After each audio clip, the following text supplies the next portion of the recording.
কি গো, তুমি কি করছো এখানে? বাসায় কত কাজ আছে, রোজার মাস, রমজান মাস, তুমি কাজ করতে পারো না? মায়ের হাতে হাতে একটু সাহায্য করলেও তো পারো। আমি তো তোমার আম্মুকে সাহায্য করতে চাই, কিন্তু তোমার আম্মু সবসময় আমার সাথে ঝগড়া করার জন্য বসে থাকে। এই তো না, এই তোমাদের মেয়েদের সমস্যা, সুযোগ পেলেই ছেলেদের কাছে শাশুড়ি নামে বদনাম করা শুরু করে দিত।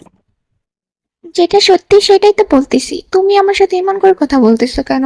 এখন কি আমি তোমার কাছে কিছু বলতেও পারবো না? তুমি তো আমারও স্বামী, তাই না? স্বামীটা কই থেকে পেলে বুঝতে হবে না তোমার? আমার মাকে তুমি সম্মান না করলে আমি তোমাকে ভালোবাসতে পারবো না, তোমাকেও সম্মান দিতে পারবো না। সবার আগে আমার মা, বুঝছো? যাও, মায়ের সাথে সাথে কাজ করো আর মাকে সাহায্য করো। তাছাড়া রোজা রমজান মাসে আমার মা একা একা কাজ করবে কেন? তোমার তো উচিত যায় তোমার শাশুড়িকে বলা যে আম্মা আপনি রেস্ট করেন, আমি সব কাজ করছি। কিন্তু না, তোমরা মেয়েরা তো এরকম না, তোমরা মেয়েরা যা বসে বসে খাবা, স্বামীর বাড়িতে এসে আয়েশ করবো। বাড়ির সব কাজ তো আমিই করি, আজকে তোমার মা একটু করতেছে কারণ আমার শরীরটা বেশি ভালো লাগছে না। তাছাড়া তোমার মাকে আমি বলেছিলাম যে আপনার কোনো কিছু করতে হবে না, আমি আস্তে আস্তে করে নিব। কিন্তু তোমার মা আমাকে 10টা কথা শুনিয়ে নিজে নিজে কাজ করতেছে। ওই তো আবার শুরু হয়ে গেল, মানে মায়ের বদনাম না করলেও মনে হয় পেটের ব্যথা হজম হয় না। বৌমা, জানো নাকি?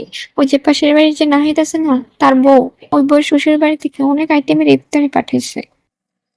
আমার বুঝি কি হবে আম্মা? তুমি তোমার বাসায় বলো আমাদের বাসায় ইফতারি পাঠাতে, বুঝছো? কারণ সমাজে এভাবে মুখ দেখানো যায় না, সবার বাসায় কিন্তু পাঠাইছে। আমার বাবার বাড়ি থেকে এইসব ইফতারি আইটেম পাঠাবে না, আমার বাবার এখন কোনো কাজ নেই, বাসায় বসে আছে। আর তাছাড়া তার চিকিৎসার জন্য প্রতি মাসে 10,000 করে টাকা লাগে। তো কি হয়েছে, 10,000 টাকা থেকে কি তোমার বাবার বাড়ি থেকে ইফতারি পাঠাতে পারবে না? এতটাই কি গরিব হয়ে গেছে তোমার বাবা? আম্মা, আপনি এগুলো কি বলতেছেন? আমার বাবাকে গরিব বলতেছেন কেন? আসলে আল্লাহর রহমত, রিজিক যার কপালে যতটুকু আছে ততটুকুই থাকবে, তাই না? আর আমার বাবা এখন পাঠাতে পারবে না। আর এটা তো কোনো ইসলামে নেই বা হাদিসেও নেই যে এভাবে ইফতারি পাঠাতে হবে মেয়ের বাড়ি। এই সাউলের বাচ্চা লেগে ভালো জায়গায় বিয়া দিতে পারলাম না। কি একখান মেয়ে নিয়ে এসে শ্বশুর বাড়িতে নাকি ইফতারি পাঠাতে পারবে? গরিব মিসকিন বলে আবার রেগে মেগে ফিরেছে। আজকে যদি আমার স্বামীটাও আমাকে বুঝতো, তাহলে হয়তো আজকে এরকম এত কথা শুনতে হতো না।